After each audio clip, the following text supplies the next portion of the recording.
What's going on, world? I'm Big Brother Biz. Right now, you're watching MBTV. It's all about growth, and I got a special guest today with me, Ready Rock Dee. Salute, King. How you feeling? I'm blessed, my brother. Always blessed and always staying forward. You know, whenever I get to chop it up with an artist such as yourself, it makes me feel good just because I know we connecting dots and, you know, making sure that we just push the platforms. That's what it's about, man. You know, your slogan says it best, man. It's all about growth, and that's what we pushing all year. Our slogan. Our slogan. You know tribe it. Shit. You know it. You know tribe what I mean? shit. I mean, Well, we're gonna get straight to it, Rock.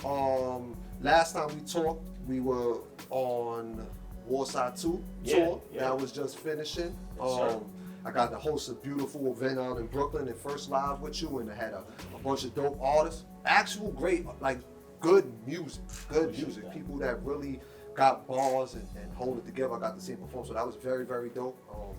I'm excited to talk to you about the up and coming tour dates. Yeah, man. Nah, first and foremost, definitely want to shout you and the whole brand out, you know, all pulling out on me and making sure that the event was a success. It was a movie. We put on for New York City that night, you know what I'm saying? Like, I've been doing a lot of traveling on God's green earth, and it was a happy moment for me to bring the championship back home. You know what I'm saying? Gotcha. I felt like we held it. I felt like we did a good job of representing New York hip hop that night. Okay, yeah, definitely. A lot of good, like I said, entertainment. DJ did his thing. The venue was good, man. Shout out to First Live. It was a dope venue, and that was a pay-per-view event. That was probably the first event that I've ever hosted myself, where people could stream and pay. So that's one of the things that I really, really respect about you is the business sense and how you make sure that you align yourself a way to like make some money off this and recoup. For sure. Because it's important, you know what I mean? So the fact of people being able to live stream it from their houses anywhere around the country, that was real dope. So shout out to First Live and you for putting that together as well. Absolutely. Right now we're gonna get straight to it. You on your way to Argentina? Yeah, man. Chile? Yes, sir. On Yola? Yeah, Yola tour. We hitting up South America in a few weeks. We got pending offers out there in Brazil and Colombia as well. So y'all will be added to the run. But yeah, we excited, man. And we got first stop Buenos Aires. Yeah, and you was in this project spitting bars in Spanish for the people. For sure. Artist dedication, learning whole other languages, and not even just learning language. It's hard just to talk in another language, but to rap in pocket, keep a cadence. Yeah, man. You know what I mean? That's definitely commendable. Yeah, it's one of the projects I'm most proud about because it was risky. You know what I'm saying? It was edgy. It was. You know, it wasn't what everybody is doing. Like, you know, it was stepping out of the traditional element of a mixtape or EP or album and actually getting creative with what you actually experienced and went through and incorporating other languages and just other walks of life into the music. I felt like that was important for me to showcase like that level of versatility. Even within that too, though, you able to take a chance like that because you got a real dedicated core fan base that already knows you, believes in you, and is willing to take another step with you. A lot of people don't develop that true core fan base, so when they try something different, they'll get you out of here. They'll turn the table on you fast. With you, and the fact that you really cater to your audience and you deliver straight to consumer, and we're gonna talk about that in a second as well. But I feel like that is a total benefit. So for the person watching at home, don't be afraid to like build that core fan base or following just so that they will walk to you and allow you to take a chance on music. Yeah, man, and I do music for people who is on top of their hustle, who's gonna make something out of nothing, and that's relatable anywhere in the world. You know what I'm saying? So any race, any gender, you know what I'm saying? You can relate to getting it out the mud, hustling, putting your best foot forward every day to make a better situation. And I just feel like that's what I do with my music. That's what I do it for. So that resonates in any capacity for sure. I definitely agree with that. Now let me ask you a question. As far as getting a show booked out of the country, for someone that's trying to do that, you got any tips for the people at home watching? For sure, yeah. Take advantage of your analytics, man. Like when I first started doing this shit, man, I was against the whole new internet wave and the internet this and the internet that, but you can use it to your advantage by capturing analytics, and you can see that hip hop is a global community like that. They're starving for, talent from our side of the way to go over there and do, live performances or even just live appearances. They want that real, raw, authentic experience. And I feel like if you capture your data and you're able to cultivate it to the point where you can see spikes in your audience in certain countries, certain cities, bet on yourself. You know what I'm saying? You know, believe in collaboration. You know what I'm saying? There's other like-minded people that is really on top of their hustle, and they're looking to link with you and to explore the opportunities of blowing up together. So I would say if there's an artist out there that wants to tour internationally, pay attention to your analytics. All your likes, streams, and views is not just coming from your city. They're coming from all over the world. The beauty of running ads, you can run ads and you can pinpoint certain markets, and you can really bet on just the interaction and all the information that you can get from diving into a specific area, running ads, collaborations, and just studying trends too. You know what I'm saying? Like, if you travel the world, even just as a regular traveler, you don't do music, you would see that there's an authentic appreciation for old school hip hop, for boom bap hip hop. You can go to a club and hear those type of records. Over here, it's a young man's game, it's a young man's sport, it's a different type of flow. So if you can kind of get the best of both worlds of being an actual person, actual traveler, and then incorporate that to the music, that helps too. Gotcha.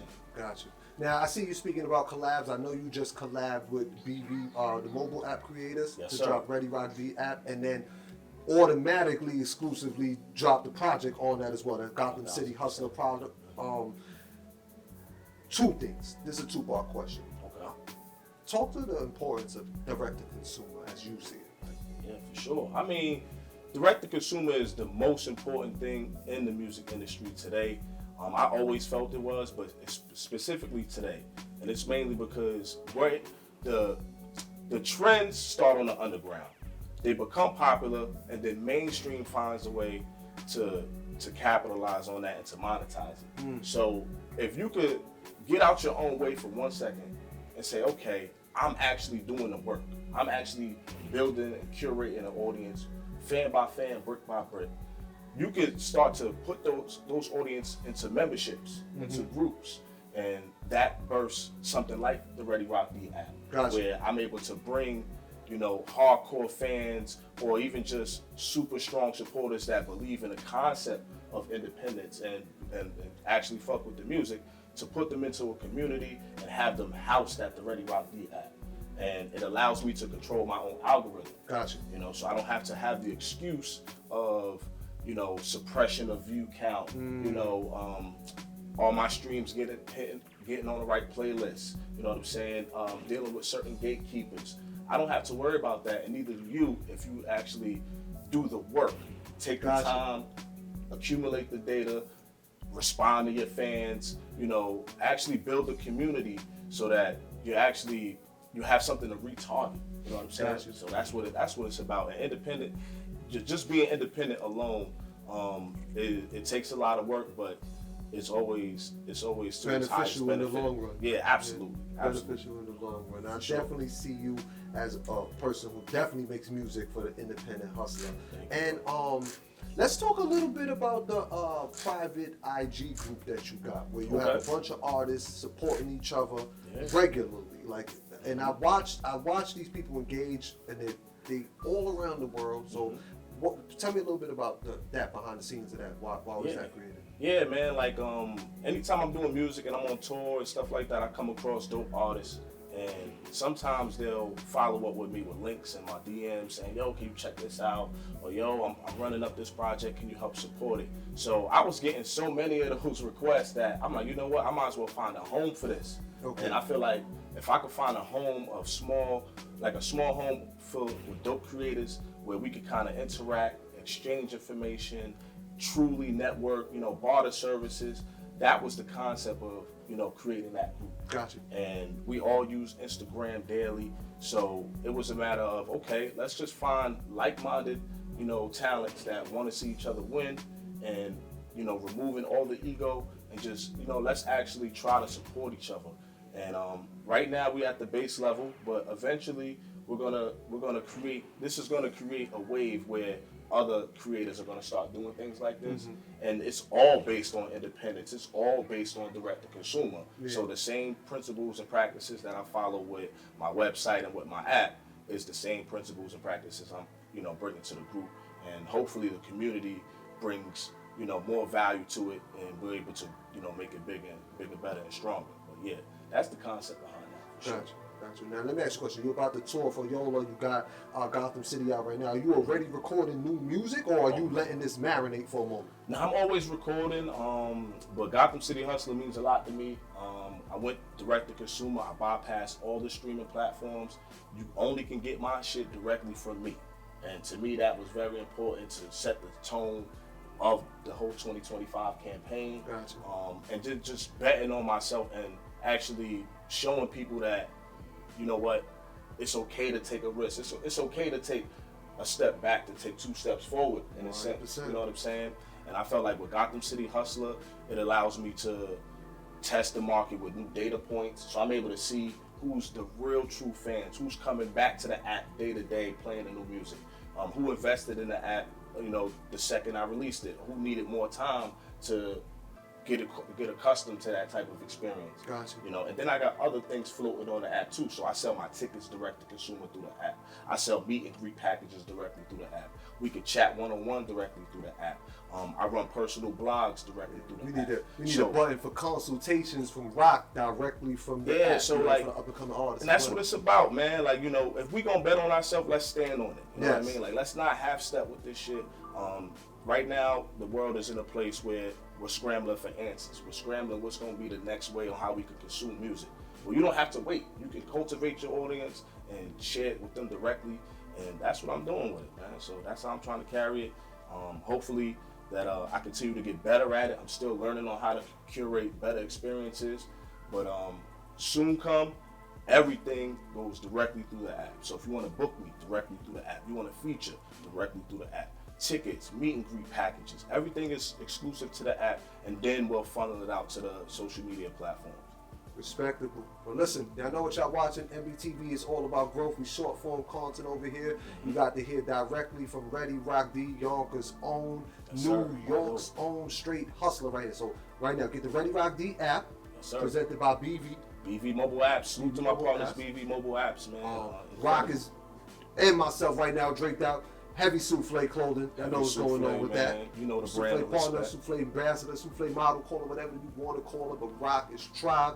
And we'll make sure we get some links to everything here. Y'all follow Ready Rock Dee, IG Ready Rock Dee, MBTV, long live MBTV. And you know, it's all about growth. We'll see y'all soon. It's all about growth, man. Peace to everybody tapping in, man. We're going to run this up big, better, and stronger in 2025. Salute.